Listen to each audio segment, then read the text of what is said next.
नमस्कार, सगरमाथा टेलिभिजनको प्रस्तुति एसटिभी च्याटमा यहाँलाई स्वागत छ। म सुनिल दाहाल। मन्त्रीमण्डल फेरबदल भएको छ। समाजवादीले सरकारमा पठाएका मन्त्रीहरूलाई प्रधानमन्त्री शेरबहादुर देउवाले शपथ ग्रहण गराउन राजी हुनुभए पछाडि समाजवादीमा देखिएको किचलो केही साम्य हुने जस्तो देखिएको छ। 21 दिनपछि समाजवादीको पदाधिकारी बैठकले मन्त्रीमण्डल फेरबदल गर्ने 21 दिन पछाडि मात्रै समाजवादीको प्रस्ताव पास भएको छ। यो प्रस्ताव पास भएसँगै समाजवादीमा किचलो पनि सुरु भएको छ। मन्त्रीहरू रुँदै घर फर्किएका छन् र सँगै मन्त्रीहरूले विभिन्न किसिमका प्रतिक्रिया दिएका छन्। समाजवादीमा समय तोकेर मन्त्री पठाइएको तर फर्किने बेलामा अत्यन्तै कठिन भएको छ। हामी आज यो विषयलाई अलि गम्भीरताका साथ बहस गर्ने प्रयास गरेका छौँ। सधैँ अब वाम गठबन्धनको चर्चा पनि उस्तै छ। समाजवादीले एमालेसँग केही शर्त राखेर गठबन्धन हुन सक्छ अथवा पार्टी नै एकता हुन सक्छ भन्ने प्रस्ताव पनि पास गरेको छ भने झलनाथ खनालहरू एमालेसँग एकताको प्रयासरत रहेको समाचारहरू पनि सार्वजनिक भएका छन् भने माओवादी केन्द्रका केही नेताहरू पनि एकताको पक्षमा देखिएका छन्। सँगै पछिल्ला सरकारको काम कारबाही र सँगै अन्य विषय प्रसङ्गमा पनि केन्द्रित रहेर छलफल गर्दैछौँ। आजको यो छलफलमा मसँग सहभागी हुनुहुन्छ नेकपा एकीकृत समाजवादीका उपाध्यक्ष केशवलाल श्रेष्ठ। यहाँलाई स्वागत छ। हजुर, धन्यवाद। आराम हुनुहुन्छ? एकदम ठिक छ।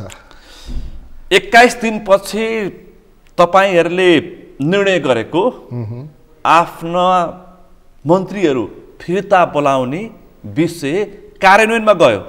कति कठिन भयो होइन?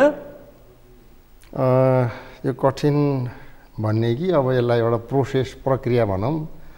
हाम्रो यो मन्त्रीमण्डलमा पठाउने निर्णय जुन बेलामा भएको थियो त्यो बेलामा 6 महिना अवधिको लागि तोकिएको थियो र 6 महिना पछाडि फेरि अरू साथीहरूलाई पठाउने भन्ने निर्णय पहिले नै भएको थियो। त्यसो भएर यो निर्वाचन सम्पन्न भएपछि करिब 8 महिना बितिसकेको थियो। निर्वाचनकै बिचमा चाहिँ फेरबदल गर्ने कुरा त भएन। त्यसो भएर स्थानीय निर्वाचन सम्पन्न भइसकेपछि त्यो पहिले भएको निर्णय अनुरूप साथीहरूलाई फिर्ता बोलाउने र अरू कमरेडहरूलाई जिम्मेवारीमा पठाउने भन्ने सचिवालयले निर्णय गर्यो। त्यो पार्टीको विधान अनुरूप नै थियो। संविधान त्यो सचिवालयलाई त्यो अथोरिटी थियो। मन्त्री पठाउँदाखेरि यसअघि मन्त्री पठाउँदाखेरि रामकुमारी झाँक्री, विरोध खतिवडा, किसान श्रेष्ठ, प्रेम आलेलाई 6 महिनामा तपाईँहरू फर्किनुपर्छ, 6 महिनामा तपाईँहरू फर्किनुपर्छ भन्न स्पष्ट खाका तोकेर समय तोकेर पठाइएको होइन? एकदम बिल्कुल। हेर्नुहोस् त, हिजो रुवावासी मन्त्रालयमा देख्नुभयो होइन? यस्तो हुन्छ, समाचारमा सुन्नुभयो, देख्नुभयो होइन? यस्तो हुन्छ, कुनै पनि जिम्मेवारी लिँदा र जिम्मेवारी परिवर्तन हुँदा मान्छेको स्वभाव अनुसार कोही बढी भावुक हुन्छन्, कोही बढी संवेदनशील हुन्छन्। त्यो हाम्रो भूमिगत लाइफमा पनि हाम्रो कार्यक्षेत्र मात्रै परिवर्तन हुँदा सानो कमिटी हुन्थ्यो, भूमिगत लाइफ थियो। तर कार्यक्षेत्र मात्रै परिवर्तन हुँदाखेरि पनि आँखाभरि आँसु लिएर विदाई गरेर चाहिँ जाने गरिएको थियो। मैले पनि भावुक भएर त्यस्तो गरेको थिएँ। त्यसमा पनि अहिले यसपटक चाहिँ नि अब भनौँ स्थानीय निर्वाचन त सकिएको थियो। त्यसो भएर पहिलो निर्णय पार्टीको निर्णय अनुरूप 6 महिनाको ठाउँमा 2 महिना ग्रेस पिरियड पनि पाइसकेको अवस्था थियो। 2 महिना 8 महिनाभन्दा बढी नै भइसकेको थियो। तर पनि अब यसो हेर्दाखेरि रामकुमारी झाँक्री कमरेड चाहिँ अलिक बढी भावुक हुनुभयो।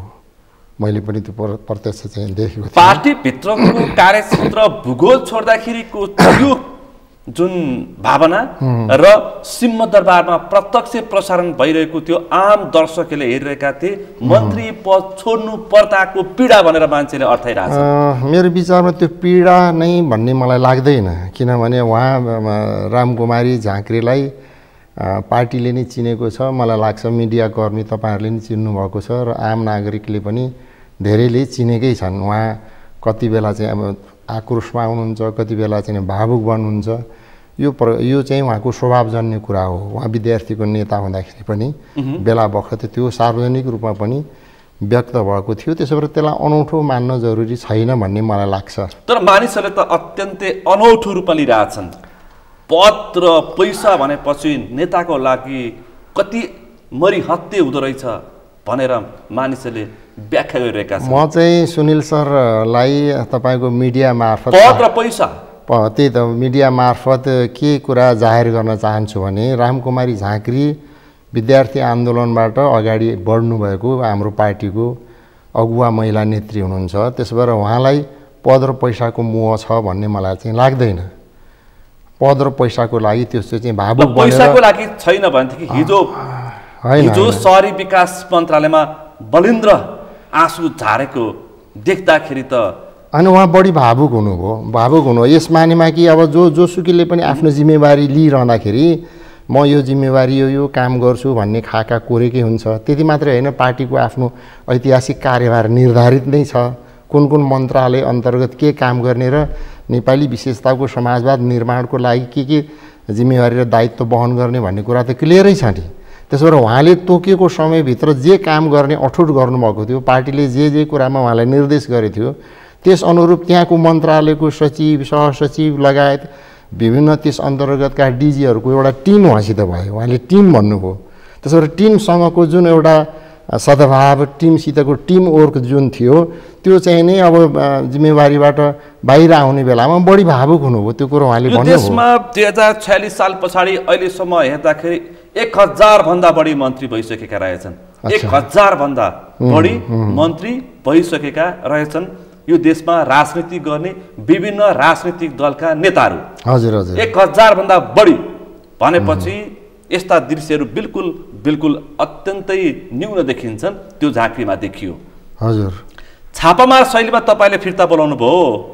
त्यस्तो चाहिँ पार्टीले बेवास्ता गर्यो, पार्टीले बेइमानी गर्यो, अवमूल्यन गर्यो, सौतिनी व्यवहार गर्यो मन्त्रीले भने होइन। त्यस्तो चाहिँ होइन। उहाँहरूको भनाइ जस्तै पार्टीमा त छलफल भयो, उहाँहरू पनि चाहिँ जिम्मेवार हुनुहुन्छ नि। जानकारी दिएन होइन त्यो कुरा यस्तो हो। उहाँहरूको भनाइ के थियो भने अब 6 महिनापछि फर्कने भन्ने कुरा त पूर्व निर्धारित र उहाँहरूले जान्नुभएको कुरा हो। तर उहाँको भनाइ चाहिँ हामीलाई यो जुन चाहिँ नि बजेट छ पारित गरुन्जेलसम्म, किन त्यसभित्र आफ्नो दायित्व छ आफ्नो, र त्यो बजेटमा उठेका प्रश्नहरूको जवाफ पनि एज ए त्यो मन्त्री चाहिँ दिनुपर्ने पनि हुन्छ। त्यस भएर त्यो अवधिसम्म राखिदिएको भए हामीले एक खालको एउटा कोर्स पुरा गरेर हामी फर्कनै थियौँ भन्ने उहाँहरूको रिजर्भेसन अथवा उहाँको भनाइ अथवा उहाँहरूको चाहिँ टिप्पणी प्रतिक्रिया त्यस्तो रहेको चाहिँ त्यस्तो थियो। त्यस्तो नहुँदाखेरि उहाँहरूलाई अलिकति बिटर फिल भएको हुनसक्छ। तर कतिपय चाहिँ भनौँ हाम्रो 4 जना मन्त्री अब राज्य मन्त्री समेत 5 जनाको कुरा गर्दाखेरि पनि उहाँहरूले यो अनौठो नै भन्ने कुरो चाहिँ होइन। खालि उहाँहरूको एक्सपेक्टेसन, उहाँहरूको अपेक्षा चाहिँ यो बजेट प्रस्तुत जो हुँदैछ सदनमा त्यहाँ विभिन्न प्रश्नहरू उठ्छन्। नयाँ आउने बित्तिकै त्यो नयाँ मन्त्रीहरू आफ्नै कमरेडहरू भए पनि कसरी भन्ने, त्यसो भएर त्यो अवधिसम्म पाएको भए राम्रो हुन्थ्यो भन्ने उहाँहरूको रिजर्भेसन। यो सरकार परिवर्तन होइन, मात्र एउटा पार्टीले पठाएका मन्त्री फेरबदल मात्रै हो। रामकुमारी झाँक्रीको ठाउँमा स्वाभाविक रूपमा अर्को व्यक्ति गयो। मेटमणि चौधरी शहरी विकास मन्त्री हुनुभयो। हजुर प्रेम आलेको ठाउँमा जीवन राम श्रेष्ठ हुनुभयो पर्यटन मन्त्री। हजुर अब शेरबहादुर कुँवर पुग्नुभयो किसान श्रेष्ठको ठाउँमा श्रम मन्त्रीको रूपमा। एउटै पार्टीका एउटा जिम्मेवार नेताले सम्हालेको मन्त्रालय अर्को व्यक्ति पात्र मात्रै परिवर्तन पात्र मात्रै हो, पार्टीकै हो। तर उफर मौलो गर्नु पर्थ्यो त नि। त्यो नगर्नु भएको भए राम्रो हुन्थ्यो। पार्टीको निर्णय भइसकेपछि पार्टीको निर्णयलाई शिरोधार्य गरेर आउनु भएको भए बेटर हुन्थ्यो। तर पनि एउटा के भने यो मन्त्री भनेपछि एउटा राज्य सत्ता सञ्चालनको जिम्मेवार भयो नि त मन्त्रालयको। त्यस भएर उहाँहरूले चाहिँ त्यो अवधिसम्म चाहिँ हामीलाई अवसर भएको भए हाम्रो कुरा हामीले नै जवाफ दिन्थ्यौँ भन्ने हो। तर पनि अब तपाईँहरूले देखिहाल्नुभयो एउटा प्रक्रियासङ्गत कुरा नै हो। कुनै चाहिँ सौतेलो व्यवहार अथवा अनहुने कुरा होइन। सबै पार्टीको सुव्यवस्थित र पूर्वनिर्धारित चाहिँ सोच अनुरूप नै परिवर्तन भएको हो। त्यसो भएर उहाँहरूलाई ग्रहण गर्न अलिकति असजिलो जस्तो फिल भए पनि सबै कमरेडहरूले त्यसलाई चाहिँ सहज रूपमा नै लिनुभएको छ। खालि उहाँहरूको चाहिँ हाम्रो मन्त्रालयसँग रिलेटेड विषयको सदनमा बजेट प्रस्तुतमा छलफलमा प्रश्न उठ्दाखेरि हामीले नै जवाफ दिन पाएदेखि जिम्मेवारी बोध एउटा हुन्थ्यो भन्ने चारै व्यक्तिहरू नयाँ व्यक्ति थिए। प्रेमाले बाहेक प्रेमाले चाहिँ केही समय अगाडि केपी शर्मा ओलीको पालामा पनि मन्त्री भइसकेको हुनाले त्योभन्दा बाहेक किसान श्रेष्ठ, रामकुमारी झाँक्री, विरोध खतिवड़ाको यो मन्त्री भएको अनुभव पहिलो थियो। त्यसकारण उहाँले सोच्नुभयो कि अब हामी सधैँ मन्त्री हुन्छौँ कि भन्ने त्यो अपेक्षा पनि गरेको हो कि जस्तो पनि देखिन्छ व्यवहारले। खैर उहाँलाई थाहा छ उहाँ राजनीति गर्ने व्यक्ति हो, मन्त्री भनेको अस्थायी पद हो जो जतिखेर पनि जान सक्छ। स्वाभाविक छ। तर यति सानो पार्टी 20% बनेको अध्यादेश मार्फत यसरी मन्त्रीमण्डल फेरबदल गरिसकेपछि गरिरहँदाखेरि यो अस्थिरता जुन तपाईँले केपी शर्मा ओलीलाई अस्थिर, अहङ्कारी, दम्बी भनेर तपाईँले जुन किसिमको टिप्पणी आरोप लगाउनु भएको थियो त्यो ठ्याक्कै अहिले तपाईँहरूको पार्टी अध्यक्षले दोहोऱ्याउनु भएको छ। यो टिप्पणीकर्ताले टिप्पणी गरिरहेका छन्, कता कता यथार्थ पनि जस्तो देखिन्छ। यस्तो छ सुनिल सर, अब यो हाम्रो पार्टी शान्तिपूर्ण ढङ्गले निर्वाचनको प्रक्रियाद्वारा जनताको विश्वासको बहुमत प्राप्त गरेर राज्य सत्ता सञ्चालन गर्ने र नेपाली विशेषताको समाजवाद निर्माण गर्ने एउटा हाम्रो राजनीतिक कार्यदिशा हामीले अङ्गीकार गरेका छौँ। र हाम्रो पार्टी निर्माण भएको अब 8-9 महिनाको बिचमा नै हामीले स्थानीय निर्वाचन फेस गर्नु पर्यो र यो चाहिँ अहिले आएर यो परिवर्तन गर्ने यो 8-9 महिनाको बिचमा नै हामीले किन यस्तो गर्नु पर्यो भन्दा हाम्रो पार्टीको सामु दुईटा क्षेत्र छन्। एउटा राज्य सत्ता सञ्चालनको क्षेत्र, एउटा पार्टी निर्माणको क्षेत्र। पार्टी निर्माणको क्षेत्रमा पार्टीका नीति विचारहरू पार्टीको चाहिँ विभिन्न तहको कमिटीहरू हुँदै जनताको बिचमा जानेर जनताले आफ्नो पार्टीको नीति विचार र कार्यक्रममा उनीहरूलाई स्पष्ट पारेर जनतालाई पार्टीको पक्षमा ल्याउने, पार्टीको नीति विचार कार्यक्रमको पक्षमा ल्याउने यो प्रोसेसमा निरन्तर लागिरहने पार्टीको सङ्गठन निर्माण, कार्यकर्ता परिचालन, जनताका समस्याहरूलाई लिएर जनआन्दोलनको प्रोसेसद्वारा पनि सदनदेखि सडकसम्म, सडकदेखि सदनसम्मको यो आन्दोलनको प्रक्रिया पनि चलिरहने एउटा प्रोसेस नै हो। त्यसमा पनि कार्यकर्तालाई प्रशिक्षित गरेर त्यसमा उनीहरूलाई एउटा भनौँ न उन्नत खालको र चाहिँ योग्य कार्यकर्ता, सक्षम कार्यकर्ता निर्माण गर्नु पार्टी सेक्टरमा पनि लगाउनुपर्छ। त्यसरी नै राज्य सत्ता सञ्चालनको सन्दर्भमा अहिले मुलुकको संविधान अनुसार 3 तहको सरकार यहाँ छ, सङ्घीय सरकार, प्रदेश सरकार र स्थानीय सरकार। त्यसो भएर राज्य सत्ता सञ्चालनको लागि पनि हाम्रो पार्टीले आफ्नो एउटा टिमलाई राज्य सत्ता सञ्चालनमा कसरी पठाउने भनेर एक खालको व्यावहारिक तालिमकै लागि पनि पार्टीले योजना अनुसार निश्चित चाहिँ व्यक्तिहरूलाई, निश्चित कमरेडहरूलाई निश्चित मन्त्रालयको जिम्मेवारी दिएर सङ्घ र प्रदेशको सरकारमा पठाउने राज्य सत्ता सञ्चालनमा, त्यसरी नै स्थानीय तहमा पनि महानगर, उपमहानगर पालिकाहरूमा पनि विभिन्न जिम्मेवारीमा पठाउने यो चाहिँ योजनाबद्ध कार्यक्रम अनुसार पठाउने प्रचलन हुन्छ र यो सुविचारित र योजना, सुव्यवस्थित योजना अनुरूप नै हो। त्यसो भएर यो कुनै त्यस्तो चाहिँ नै तपाईँ यति सरल तरिकाले प्रस्तुत गर्नुहुन्छ, वा नेताहरू एक अर्कालाई चिप्ले किरा, चोर, फटा यतिसम्म आरोप प्रत्यारोप तपाईँहरूको पार्टीमा मन्त्री भएका र मन्त्री हुन चाहनेहरूको यो जुन दोहोरी चल्यो, मानिसहरू पनि अचम्मित भए, राजनीति कति फोहोरी खेल्दैछ। तपाईँ त पार्टीको उपाध्यक्ष, यस्तो माधव नेपालले नेतृत्व गरेको नेकपा एकीकृत समाजवादीको तपाईँ उपाध्यक्ष, जिम्मेवार पुरानो वामपन्थी नेता भनेपछि कस्तो अवस्थाको, कस्तो राजनीति, कस्तो खालको पार्टीको तपाईँ नेतृत्व गर्दै हुनुहुन्छ? होइन, हाम्रो पार्टी नेपाली सर्वहारा श्रमजीवी मजदुर किसान वर्गको राजनीतिक प्रतिनिधित्व गर्ने कम्युनिस्ट पार्टी नै हो, नेपाल कम्युनिस्ट पार्टी एकीकृत समाजवादी। त्यस भएर यसको चाहिँ आफ्नै दृष्टिकोण छ। हाम्रो दृष्टिकोण भनेको सर्वहारा वर्गीय दृष्टिकोण हो, द्वन्द्वात्मक ऐतिहासिक भौतिकवादी दृष्टिकोण हो। त्यो द्वन्द्वात्मक ऐतिहासिक भौतिकवादी दृष्टिकोण जुन छ त्यसलाई क्लास आउटलुक भनिन्छ, वर्गीय दृष्टिकोण भनिन्छ। यसमा आधारित भएर हामी मार्क्सवादी लेनिनवादी सिद्धान्तको आधारमा नेपाली विशेषता अनुरूप हामी चाहिँ नि समाजवाद निर्माण गर्ने र वैज्ञानिक समाजवाद निर्माणको लक्ष्य प्राप्ति गर्ने दिशामा जाने हाम्रो एकदमै सुस्पष्ट चाहिँ हाम्रो दृष्टिकोण रहेको छ।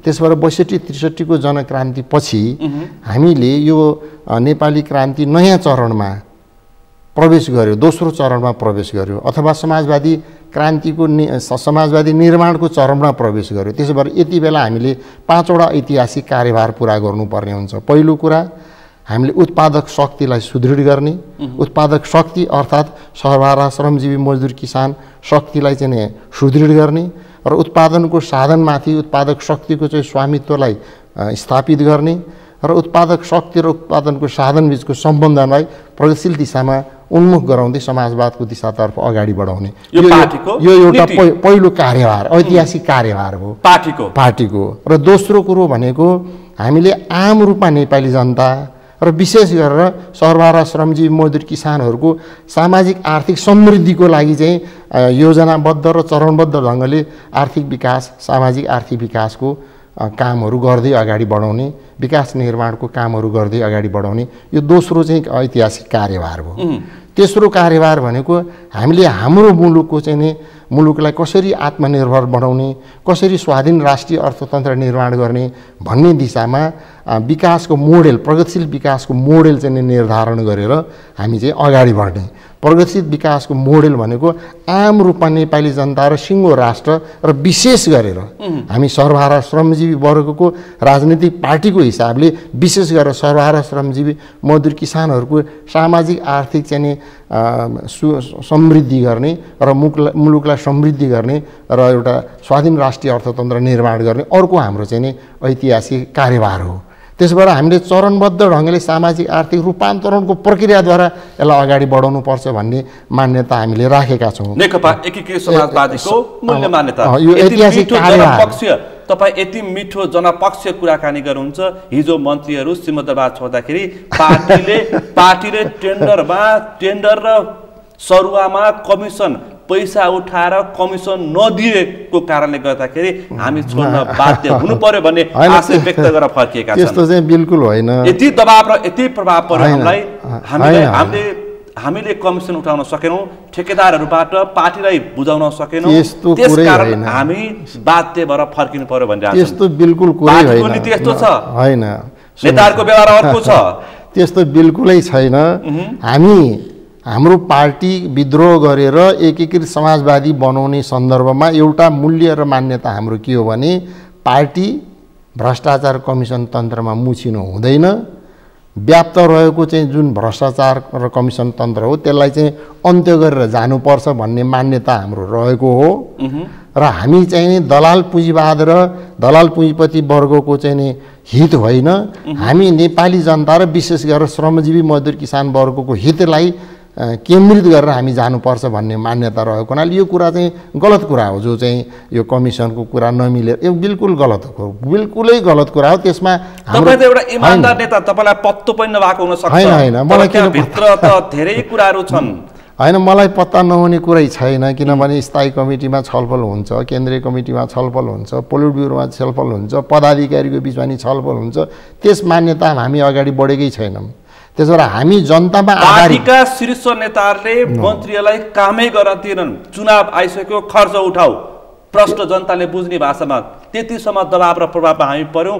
काम गरे त कुरै छैन। यति डिस्टर्ब गरे कि नेताले, यति हामीलाई डिस्टर्ब गरे। यो त मैले भनेको होइन, मन्त्रीहरूको आशय त्यस्तै खालको आयो। होइन, त्यस्तो आशय छैन सुनिल सर। म तपाईँको मिडिया मार्फत के भन्छु भने यसपटकको स्थानीय निर्वाचनमा हामीले महानगरको मेयर जुन एउटा मात्रै हामीलाई चाहिँ परेको थियो, पोखरा महानगर मेरो चाहिँ गण्डकी प्रदेशको इन्चार्जको हिसाबले मेरै प्रदेश अन्तर्गत पर्यो इन्चार्जको हैसियतले। तर पार्टीको हिसाबले भने एक मात्रै महानगर हाम्रो भागमा पर्यो। उपमहानगर 2टा पर्यो, एउटा हेटौँडा। त्यसो भएर पोखरा महानगरपालिकाको त्यत्रो एउटा जटिल अवस्थामा पनि हामीले चाहिँ नि विजय हासिल गर्यौँ। 6,000 मतले हामीले लिड गऱ्यौँ र हाम्रो करिब 19,000 मेयरको चाहिँ 19,000 मत चाहिँ नि बदर भयो। त्यो बदर भएको मतको क्यालकुलेसन गर्दाखेरि त 26-27 हजारै पर्छ होइन। र त्यसमा एउटा कुरा चाहिँ देखिएको छ, एउटा चाहिँ ध्यान दिनुपर्ने कुरा के देखियो भने त्यसमा चाहिँ करिब 14,742 भोट चाहिँ नि मेयर कलममा, अरू सबै सूर्यमा। 14,742 मत। त्यस्तो पनि देखियो। एमाले भित्र बेइमानी भएछ अनि एमाले भित्र बेइमानी भएछ। यसको मतलब के हो भने एमालेका भोटर्स र तलका कार्यकर्ताहरू केपी कमरेडको नेतृत्वको गलत विचारको विरुद्धमा व्यक्ति र नीतिको आधारमा पार्टीलाई एकताबद्ध गरेर पनि जानुपर्छ भन्ने त्यो प्रेसरको स्वरूपमा र हामीले उठाएको मेयर धनराजको चाहिँ छवि, उहाँको चाहिँ स्वच्छ छविको कारणले हाम्रो पार्टीले अगाडि सारेको नीति विचारको कारणले त्यहाँ गरिएको हो। तपाईँले गण्डकीमा बुझेर पोखरामा बुझ्न सक्नुहुन्छ, कास्कीमा बुझ्न सक्नुहुन्छ। होइन, हामीले त्यत्रो चाहिँ शक्ति पार्टीको परिचालन गऱ्यौँ। हामीले त्यसरी प्रेसर दिएर कहीँ केही दुई पैसाको चाहिँ नि हामी गरेनौँ। हामीले अनुरोध गऱ्यौँ हाम्रो पार्टीको उम्मेदवारलाई विजयी गराउनलाई आर्थिक सहयोगको लागि। तर हामीले कमिसन र भ्रष्टाचारको कुराहरूलाई बिल्कुलै त्यसलाई चाहिँ समाप्तै गर्नुपर्छ भन्ने मान्यतामा उभिएको र राष्ट्रिय स्वाधीन अर्थतन्त्र निर्माण गर्नुपर्छ।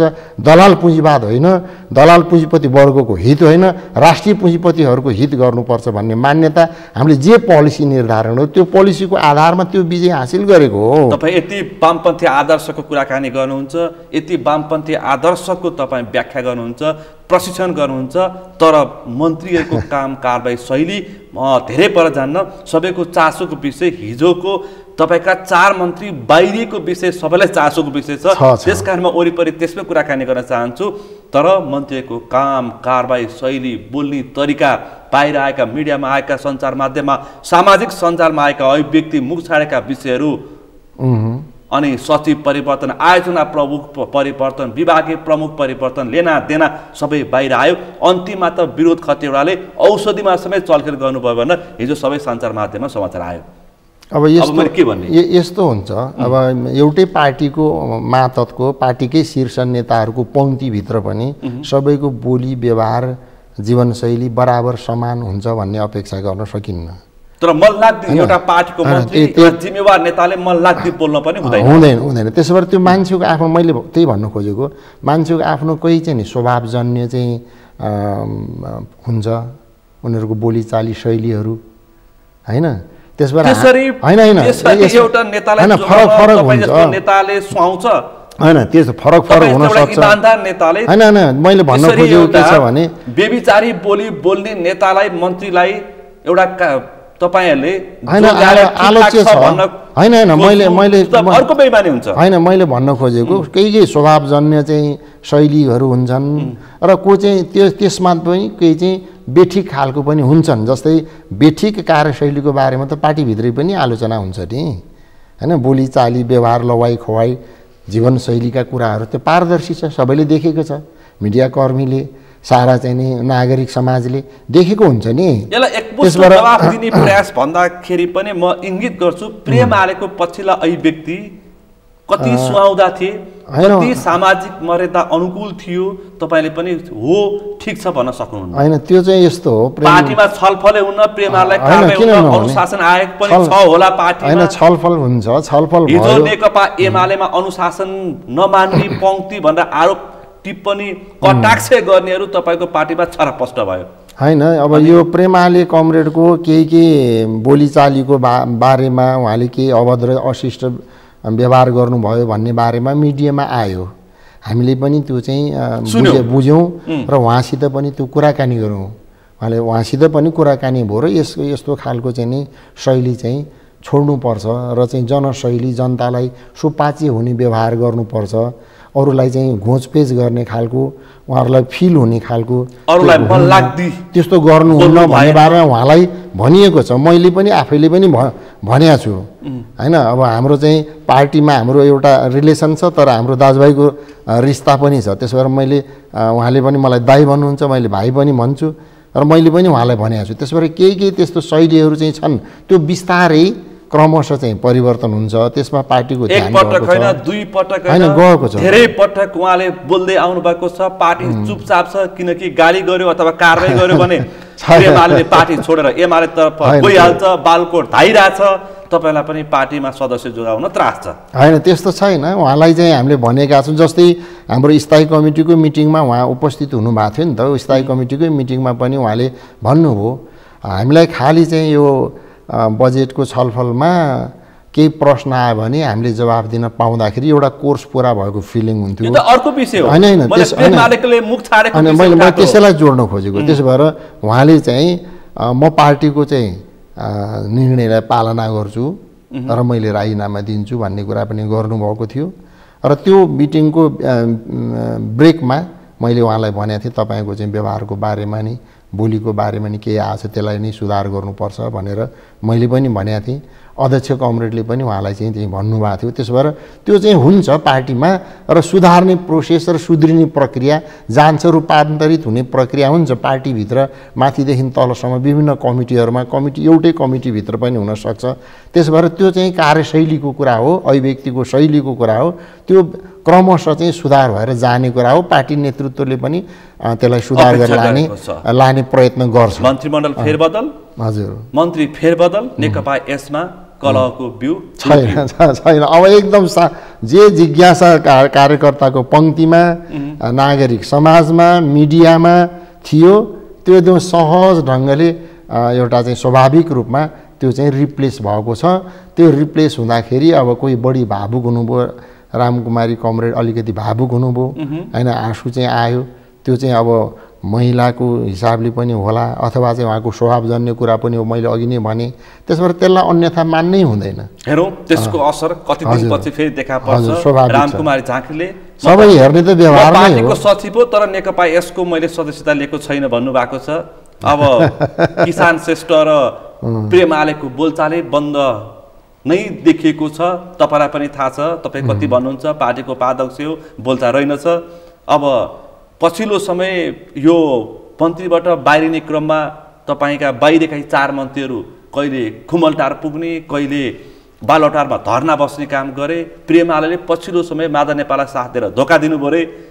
होइन, मलाई किसान श्रेष्ठ र प्रेमालेको बोलचाल छैन। यस्तो हो, मलाई रामकुमारी झाँक्रीको फेसबुक स्टाटसमा अब नयाँ पार्टी भनेर स्टाटस आउँछ अनि स्टाटस लेख्ने प्रेमाले यो के कस्तो हो यो पार्टीमा। अब यस्तो छ, रङ्गीचङ्गी चलचित्र जस्तो पो देख्दैछु म त। होइन सुनिल सर, मलाई चाहिँ म एज ए उपाध्यक्ष हो र एज ए सिनियर लिडर म के विश्वास गर्छु भने अहिलेको चाहिँ नि मन्त्री बनेर बाहिर निस्कनु भएको जुन कमरेडहरू हुनुहुन्छ उहाँलाई भावनात्मक रूपमा केही चोट पर्यो होला, केही चाहिँ भाव विह्वल पनि हुनुभयो होला। तर मलाई लाग्छ उहाँहरू पार्टीको निर्णय अनुरूप नै अगाडि बढ्नुहुन्छ, पार्टीमै बस्नुहुन्छ, पार्टीकै जिम्मेवारी वहन गर्नुहुन्छ।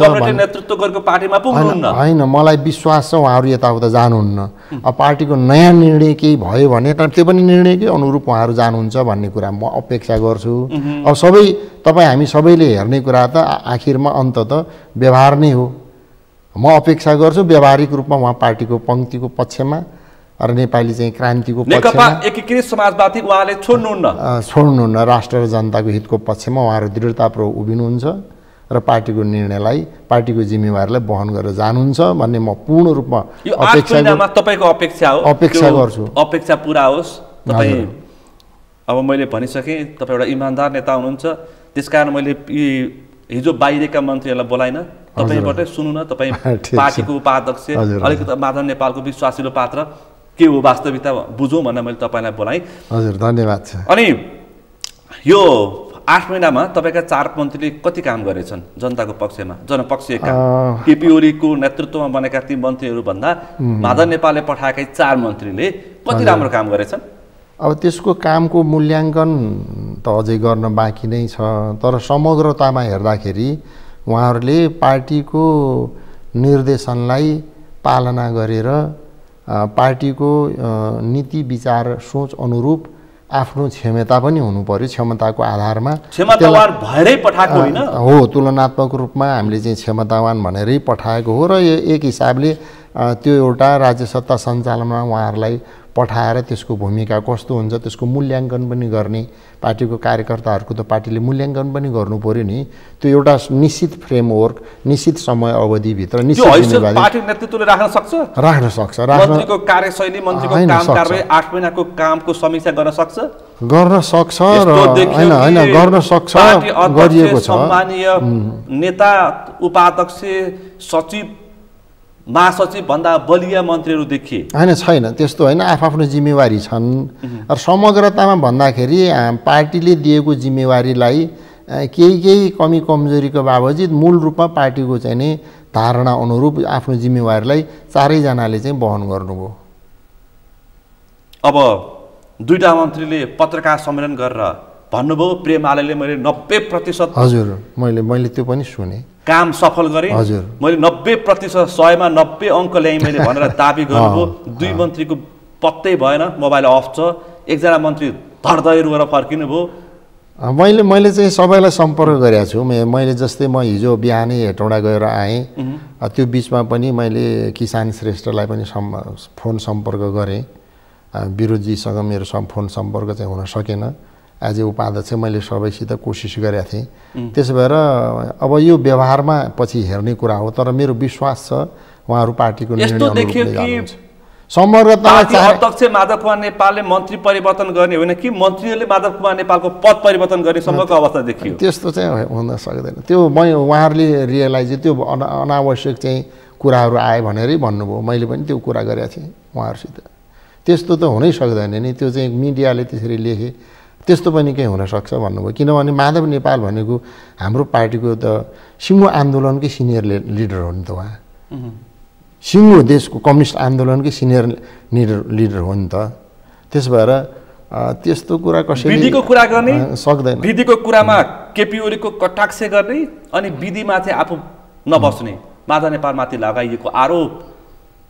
अरूलाई विधि सिकाउनेहरूलाई प्रवृत्ति सिकाउने, प्रक्रिया सिकाउने, अनुशासन सिकाउने, तर आफू नबस्ने होइन। माधव कमरेडको हिस्ट्री यदि सरले सुनिल सरले चाहिँ बुझ्ने चेष्टा गर्नुभयो भने के देखिन्छ भने सानो टिम भएको भूमिगत कालको कामको दायरा जति थियो त्यो बेलादेखि आजसम्म हेर्ने हो भने यो उहाँमा एउटा चाहिँ के चाहिँ क्यारेक्टर छ भने विधि पद्धति अनुरूप चाहिँ पार्टीलाई सञ्चालन गर्ने र व्यवस्थापकीय कामलाई चुस्त दुरुस्त राख्ने, पार्टीभित्र कुनै मतभेदहरू अन्तर्विरोधहरू सिर्जना भयो भने मध्यस्थकर्ताको भूमिका खेलेर त्यसलाई चाहिँ मिलाउने, त्यस्तो खालको एउटा उहाँको चाहिँ गुण छ र त्यो एकदमै सराहनीय छ। त्यो गुणको कारणले नै उहाँ यो ठाउँमा पुग्नु भएको। त्यसो भएर त्यो त बिल्कुल गलत कुरा हो। यति सानो पार्टी त व्यवस्थापन गर्न सक्नु भएको छ त। सांसदले हस्ताक्षर गरे, फिर्ता लिए होइन, त्यो मैले भने नि त्यो केही मान्छेहरूको आफ्नो मन्त्रीको बोलचाल छैन। होइन, त्यस्तो छैन। मैले बुझाएको छु नि, त्यस्तो गलत कुराहरू मिडियामा आइराखेको छ। त्यो कुरा चाहिँ लाई त्यसरी लान जरुरी छैन। तपाईँको पार्टीमा सम्माननीय प्रधानमन्त्री शेरबहादुर देउवा र सत्तामै रहेका नेकपा माओवादी केन्द्रका अध्यक्ष पुष्पकमल दाहालले खेल्न खोजेछन् तपाईँको पार्टीभित्र मन्त्रीलाई उचालेर। त्यस्तो होइन। किनभने तपाईँकै पार्टीका नेताले भनेको सार्वजनिक कार्यक्रममा मेटमणि चौधरी, बेदुराम भुसालले प्रचण्ड र देउवालाई हाम्रो पार्टीमा खेल्ने चेष्टा नगर्न म चेतावनी दिन्छु भनेर उहाँले सार्वजनिक मिडियामा बोल्नु भएको छ। तर मलाई के लाग्छ भने हाम्रो पार्टी स्वतन्त्र होइन, हाम्रो पार्टी एउटा स्वतन्त्र र सार्वभौम पार्टी हो। त्यस्तो होइन, हाम्रो पार्टी स्वतन्त्र सार्वभौम छ। हाम्रो पार्टीको नीति विचार कार्यक्रम हाम्रो पार्टीबाट निर्धारित हुन्छ र अहिलेको विशिष्ट अवस्थामा हाम्रो 5 दलको बिचमा एउटा गठबन्धन भयो। त्यो गठबन्धन चाहिँ नि कमरेड केपी ओलीको प्रतिगमनको विरुद्धमा, असंवैधानिक कदमको विरुद्धमा, अलोकतान्त्रिक क्रियाकलापहरूको चाहिँ विरुद्धमा र चाहिँ समाजवाद उन्मुख नभइकन दलाल पुँजीवादको प्रोत्साहन गर्ने र दलाल पुँजीपतिवर्गको हितलाई संरक्षण गरेर विकृत पुँजीवादतिर लाने भयो भन्ने त्यसको विरुद्धमा हाम्रो 5 दलको गठबन्धन भएको। त्यसबाट गठबन्धनको बिचमा केही मतभेदहरू पनि हुन्छन्। यो त एक खालको कार्यगत एकता, एक खालको संयुक्त मोर्चा जस्तो न हो। यी 5 वटा बुँदामा हाम्रो सहमति भयो, हामी कार्यगत एकतामा गयौँ ऐतिहासिक चाहिँ नि हिसाबले। त्यसबाट हाम्रो बिचमा केही चाहिँ अनमेल, केही मतविरोध, मतभिन्नताहरू पनि छन् नि। त्यसो भएर अब हाम्रो पार्टीलाई चाहिँ खेलाउन थाल्यो भन्ने मलाई चाहिँ लाग्दैन। खेलाएर खेलिने कुरो पनि होइन। तपाईकै पार्टीका शीर्ष नेताले होला नि, तर अब त्यो मलाई चाहिँ लाग्दैन। माध्यममा बोलेका हुन्, त्यस्तो लाग्दैन। कुर्सीमा आएर बोल्नु भएको छ, हामीसँग रेकर्ड छन् तपाईका नेताले बोलेको। प्रचण्ड र देउवालाई हाम्रो पार्टीमा खेल्ने चेष्टा नगरून्, यो चेतावनी हो भनेर भनेर जानु भएको छ।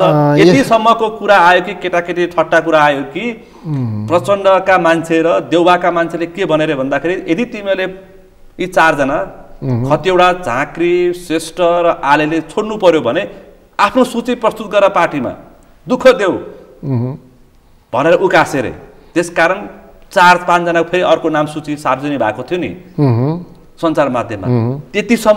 त्यस्तोसम्म खेल्ने प्रयास गरेछन् तपाईँको पार्टीमा, तपाईँलाई पत्तै छैन? होइन, किन नहुने, पत्ता नहुने कुरै छैन। त्यो हाम्रो आन्तरिक कुरा हो। आन्तरिक निर्णय हाम्रो पार्टीले गरेर कोलाई पठाउने निर्णय पहिल्यै गरिएको थियो, अवधि पनि तोकेको थियो, अहिले पनि त्यही भएको छ। त्यसबाट यस्तो होइन, बरु निर्वाचनको स्थानीय निर्वाचनमा के देखियो भने त्यसमा नि आउँछु म। स्थानीय निर्वाचनमा तपाईँलाई हेपेको भन, तपाईँलाई पेलेको भन आइसक्यो, तर पेल्ने सीमा पनि कहाँ आइसक्यो भन्दाखेरि तपाईँको आन्तरिक पार्टी जीवनमा प्रवेश गरिसके, तपाईँलाई थाहा नै छैन। त्यस्तो चाहिँ हुन सक्दैन। त्यो नेताहरू बोल्दैछन् तपाईँकै पार्टीका फिलिङ हुन्छ। जस्तै मलाई चाहिँ गण्डकीको फिलिङ के छ भने हामीले गण्डकीको चाहिँ गठबन्धनको चाहिँ जुन मिटिङमा मैले आफैले भने कि 7वटा प्रदेशमध्ये गठबन्धनको एउटा नमुनाको रूपमा हामीले गण्डकी प्रदेशमा प्रस्तुत गरौँ भन्ने मैले प्रस्तावै राखेर आफ्नो विभिन्न तर्कहरू अगाडि सारेको थियो गठबन्धनको आवश्यकताको बारेमा।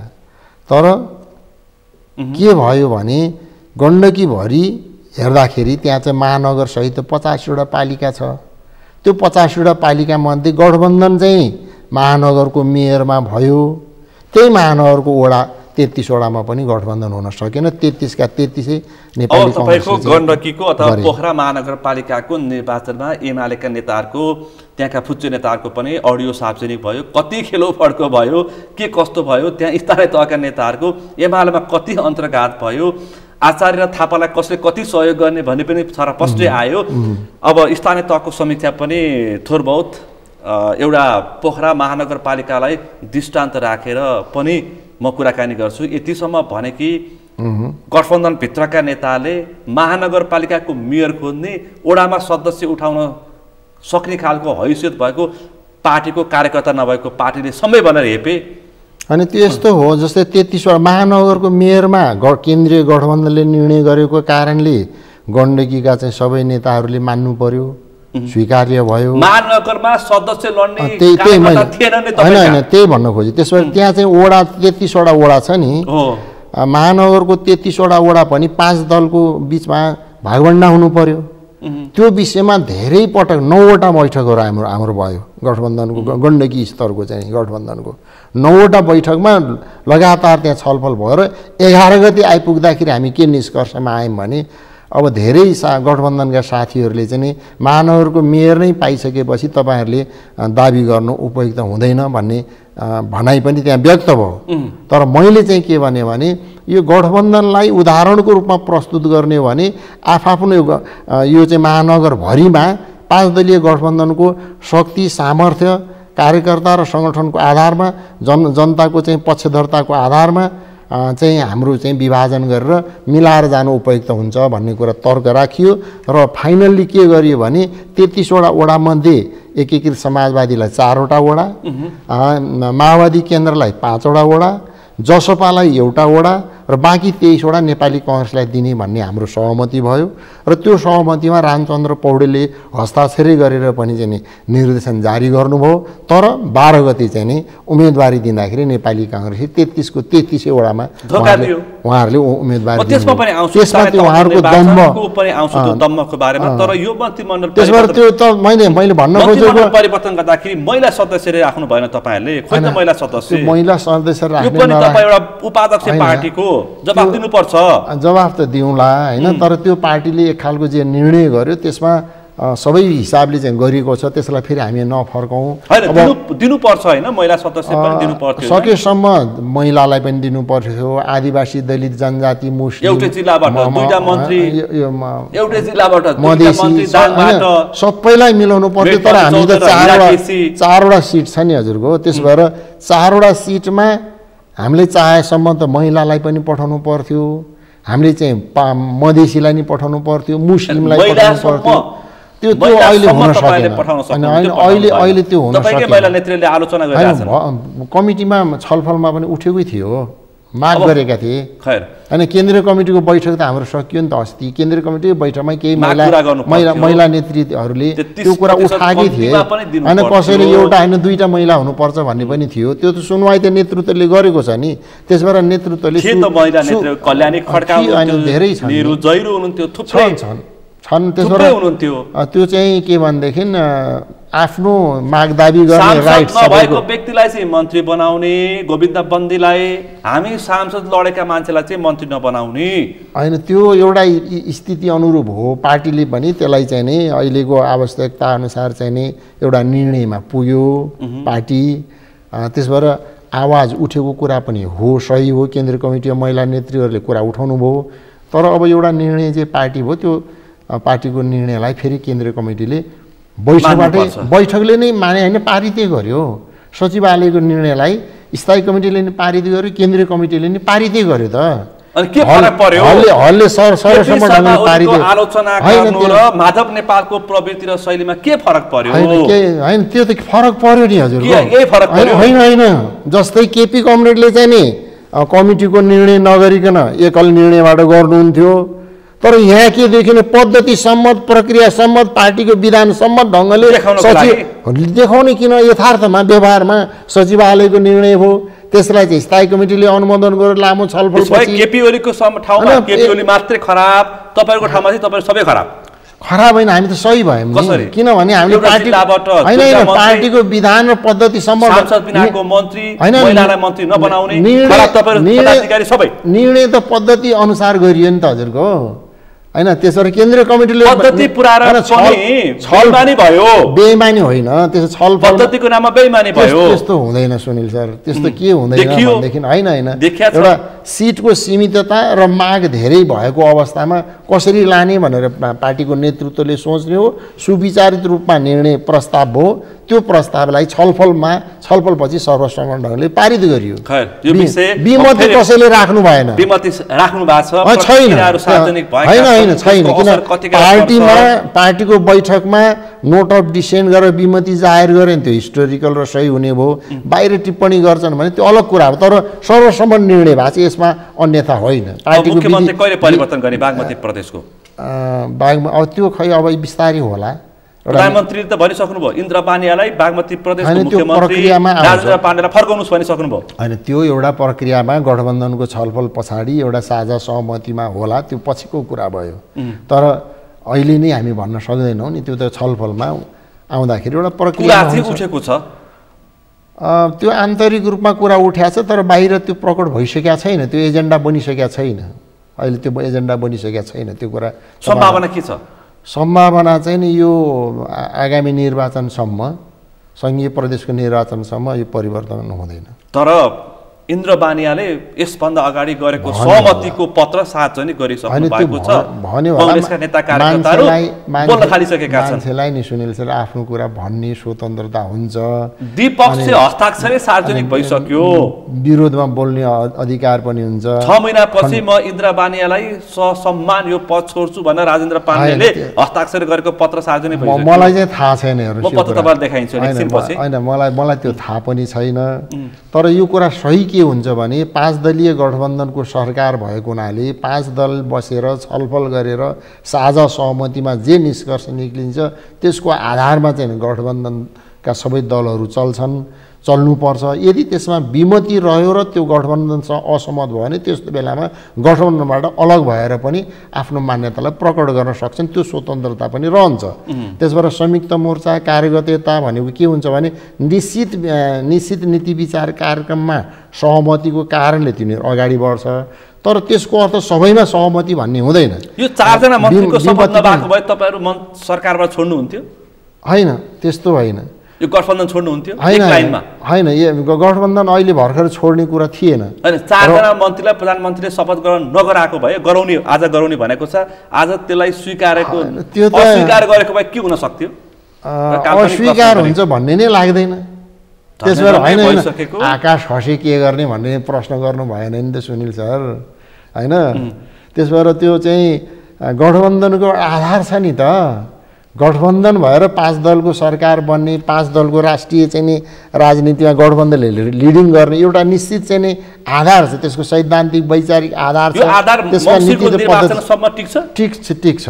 अनि फेरि केपी ओलीको नेतृत्वको केपी ओली नेतृत्वको पार्टीसँग फेरि एकताको लागि किन यस्तो हुन्छ खुला गरेको त? त्यो टिक्ने नटिक्ने भन्ने कुरा, जस्तै कि मैले फेरि अर्को प्रश्न गरेँ। अब ओली नेतृत्वको एमालेसँग एकीकरण गठबन्धन गर्ने चर्चा फेरि तपाईँले खुला राख्नुभयो, पार्टीबाट प्रस्तावै पास गर्नु। होइन, यो दुईटै विषयमा म तपाईँलाई के भन्छु भने यो 5 दलीय गठबन्धन आगामी निर्वाचनसम्म टिक्छ कि टिक्दैन भन्ने प्रश्न गर्नुहुन्छ भने म के भन्छु भने स्थानीय निर्वाचनमा 5 दलीय गठबन्धनका दलहरूले जे खालको व्यवहार देखाउनु भयो त्यो व्यवहारलाई करेक्सन हुँदैन र गठबन्धन चाहिँ हुने, गठबन्धनभित्र उपगठबन्धन गरेर अनि गठबन्धनकै दललाई चाहिँ हराउन र गठबन्धनको प्रहारको निशाना बनाएकोलाई जिताउने खालको भूमिका खेल्यो भने त्यो गठबन्धन अगाडि बढ्न सक्दैन। भनेपछि स्थानीय तहमा जस्तै देउबा र प्रचण्डले फेरि सेटिङको प्रयास गरे भने उपेन्द्र र माधव नेपाल बाहिरिन सक्छन्। त्यो त यो गठबन्धनको दलबाट पनि समीक्षा गरेर त्यो समीक्षा गरेर आफ्नो गल्ती कमजोरीलाई करेक्सन गरेर 5 दलीय गठबन्धनको बिचको हार्दिकतालाई कायम गरेर साझा सहमतिमा जाने निर्णय गर्यो भने गठबन्धन टिक्ने भयो। नत्र बालकोट पुग्छौँ हामी। होइन, नत्र बालकोट भन्दा नि त्यस्तो अवस्थामा नटिक्ने र हामी स्वतन्त्र ढङ्गले एक्लै निर्वाचनमा जान पनि सक्छौँ। जहाँसम्म एमाले र वामपन्थी गठबन्धनको कुरा तपाईँले गर्नुभयो, म के राख्न चाहन्छु तपाईँको मिडिया मार्फत भने अहिलेको स्थानीय निर्वाचनमा म बडो गम्भीरतापूर्वक यो कुरा तपाईँ सामु राख्न खोजेको, मिडिया सामु राख्न खोजेको के हो भने हाम्रो देशको राजनीतिक पृष्ठभूमि र वर्तमान अवस्थालाई एउटा विश्वमा एउटा बेगल स्थिति देखिन्छ हाम्रो देश। त्यो के भन्दाखेरि नेपालको जनमत चाहिँ वामपन्थीको पक्षमा, कम्युनिस्ट पार्टीको पक्षमा अत्यधिक ठुलो चाहिँ छ र अहिलेको स्थानीय निर्वाचनको परिणामले पनि झन्डै 70% जनमत चाहिँ नि वामपन्थीको पक्षमा, कम्युनिस्ट पार्टीको पक्षमा रिजल्टले त्यो बताएको छ। त्यसबाट त्यो रिजल्टलाई आधार बनाएर वामपन्थी आन्दोलनलाई सशक्त बनाएर विभाजित वामपन्थी शक्तिलाई चाहिँ एकताबद्ध गरेर अनि विभाजित कम्युनिस्ट आन्दोलन एकताबद्ध गरेर अनि चाहिँ मुलुकको कम्युनिस्ट आन्दोलनलाई अगाडि बढाएर नेपाली विशेषताको समाजवाद र वैज्ञानिक साम्य समाजवादको लक्ष्य प्राप्त गर्न जाने भन्ने सङ्कल्प गर्ने हो भने आज यो देशका सबै वामपन्थी दलले आत्मसमीक्षा गर्न जरुरी छ। आत्मआलोचना गरेको भोलिपल्ट त्यो केपी ओलीको कुरा मात्रै गरेको छैन मैले, सबै वामपन्थी दलले समीक्षा गर्नुपर्छ। केपी एउटै किताबमा उभिन सक्छ। त्यस्तो त्यो होइन सुनिल सर, मैले गौतमले सुरु गर्नुभयो राष्ट्रिय एकता अभियान भनेर, मैले त्यही भन्नु होइन। आज एउटा केपी ओलीले मात्रै होइन, सबै वामपन्थी दल र सबै कम्युनिस्ट पार्टीले आत्मसमीक्षा गरेर आफ्नो गल्ती कमजोरलाई सच्याएर एकताको भावनाले विभाजित कम्युनिस्ट आन्दोलनलाई एकताबद्ध गर्ने, विभाजित वामपन्थी आन्दोलनलाई एकताबद्ध गरेर जानुपर्छ। किन यो जनताको अपेक्षा हो, 70% जनताको अपेक्षा हो भनेर बुझ्न सक्ने हो भने त्यो दिशामा जान सक्ने एउटा सम्भावना पनि छ, विकल्प छ, सम्भावना छ। त्यसको नेतृत्व कसले गर्ने? दुईटा गर्ने कि बामदेवले गर्ने कि केपी शर्मा ओलीले गर्ने, माधव नेपालले गर्ने? हैन, त्यो त हाम्रो पार्टीले त पहल गरिसक्यो त, सुरु गर्यो। हाम्रो पार्टीले चाहिँ वामपन्थी एकताको लागि पनि चाहिँ आह्वान गरिसकेको छ। त्यति मात्र तपाईले वामदेवजीको कुरा गर्नुभयो। अस्ति उहाँहरूले चाहिँ नि दोस्रो राष्ट्रिय भेला बोलायो, मलाई पनि अतिथिको रूपमा उहाँले आमन्त्रण गर्नुभयो।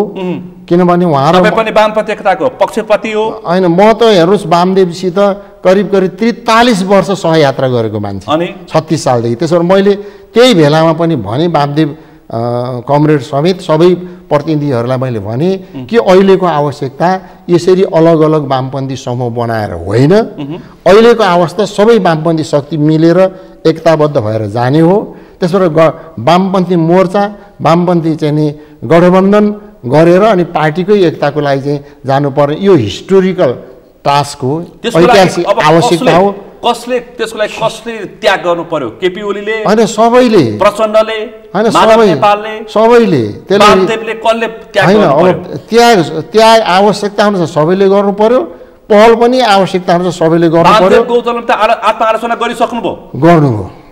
अब प्रचण्डले त्यो जुन कति 19 वटा बुदा थियो नि आरोप पत्र त्यो फिर्ता लिए भने सम्भावना छ भनेर अझै पनि भनिसक्नु भएको छ। हैन वामदेवजीले त यो नेपाल कम्युनिस्ट पार्टी नेकपाको जुन अवस्था छ एउटा आरोपको पुलिन्दा थियो नि त्यो गलत थियो भनेर भनिदिएपछि भनिदिएको भोलिपल्टदेखि वामपन्थी एकताको प्रक्रिया सुरु हुन्छ। त्यही त उहाँको मान्यता के छ भने उहाँ त नेकपा हुँदाखेरि पनि माग्दै छ है फेरि नेकपा हुँदाखेरि 9 जनाको सचिवालय मध्ये शीर्ष नेता 9 जना मध्ये वामदेव पनि एकजना हुनुहुन्छ र उहाँले नै चाहिँ के महसुस गर्नुभयो भने मैले त्यस्तो भूमिका नखेलेको भए पार्टी नफुट्ने रहेछ भनेर अस्ति त उहाँले चाहिँ कारबाही भन्दा पनि अब त्यो त के भन्दाखेरि अलग अलग समूह छ कसले कसलाई कारबाही गर्ने कुरा भयो र त्यो त आत्मालोचना गर्ने भयो। उहाँले आत्मालोचना गर्नुभएको छ। आत्मालोचना गरेपछि त्यो त चाहिँ रूपान्तरणमा पछि व्यवहारमा हेर्ने कुरा नै भनेपछि झलनाथ खनालको पछिल्लो अभिव्यक्ति वाम गठबन्धन अनि नारायण काजीको दौड वाम गठबन्धन मङ्सिरमा केही मङ्सिरसम्ममा केही वाम गठबन्धन हुने सम्भावना वामपन्थीहरूको बुद्धि फेरियो भने वामपन्थी नेताहरूको बुद्धि फेरियो भने उहाँहरूले आफ्नो गल्ती कमजोरलाई देखेर आत्मालोचना गरेर अगाडि बढ्न सक्नुभयो भने त्यस्तो अवस्थामा वामपन्थी एकता हुन सक्छ। कांग्रेसले फेरि यो माधव नेपाल प्रचण्डको बार्गेनिङ हो भनिरहेको मङ्सिरको निर्वाचनको लागि मैले भने नि जनताको जनमतले भनेको छ त सुनिल सर। अहिलेको स्थानीय निर्वाचनको जनमत 70% भोटर्स जसले भोट हालेर जनमत दिए तिनीहरूको अपेक्षा हो नि तिनीहरू जनताको जनादेशलाई पालना गर्ने हो भने म तपाईको मिडिया मार्फत भन्छु अनुरोध आग्रह गर्छु सबै कम्युनिस्ट पार्टीका नेताहरू तपाईहरुले आत्मालोचना गर्नु आत्मसमीक्षा गर्नुस्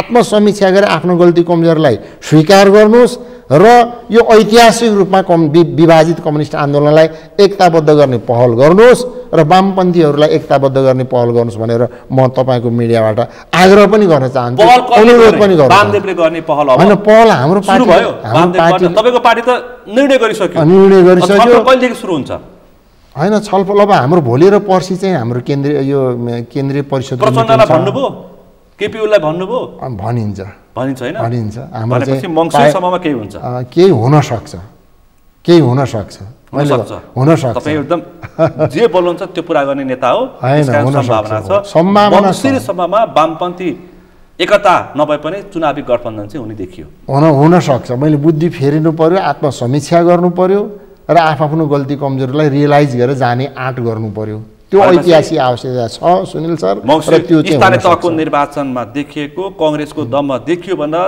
सबैले भनिरहेछन् माओवादीले भनिरहेछ तपाईहरुको पार्टीले भनिरहेछन् अब अलिकति साइजमा एमाले पनि आएको छ त्यसकारण मङ्सिरमा वामपन्थी गठबन्धनको सम्भावना तपाईले छ भन्नुभयो र यो कुरालाई सुनिल सर म तपाईको मिडियाबाट भन्छु मेरा चाहिँ आदरणीय अग्रज नेताहरूलाई भन्छु सबै कम्युनिस्ट नेताहरूलाई भन्छु तपाईहरुले आत्मसमीक्षा गरेर एकताबद्ध गरेर वामपन्थी आन्दोलन लाने कम्युनिस्ट आन्दोलन एकताबद्ध गर्ने कोसिस गर्नु भएन भने नेपालको कम्युनिस्ट आन्दोलन धाराशायी हुन सकिन्छ। जसरी भारतमा भयो पश्चिम बंगालबाट नि सकियो 40 वर्ष चाहिँ सञ्चालन गरेको पश्चिम बंगालमा भयो त्यस्तो हुन सक्छ। हस् त धन्यवाद। त्यसो भएर वामपन्थी एकतालाई महत्त्वपूर्ण विषय प्रसंग र अहिलेको चर्चित घटनाक्रममा केन्द्रित रहेर छलफल गर्यौं। आजको छलफलमा सहभागिता जनाइदिनु भएकोमा आभार व्यक्त गर्न चाहन्छु।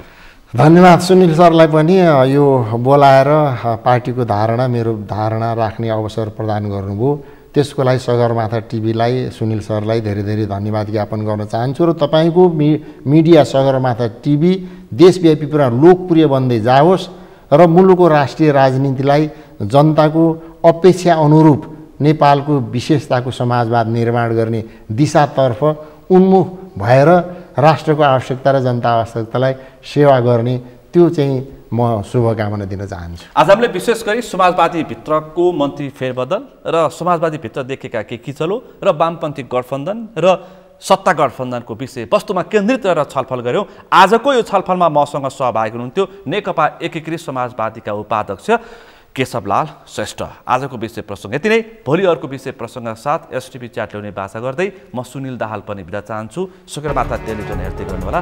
नमस्कार।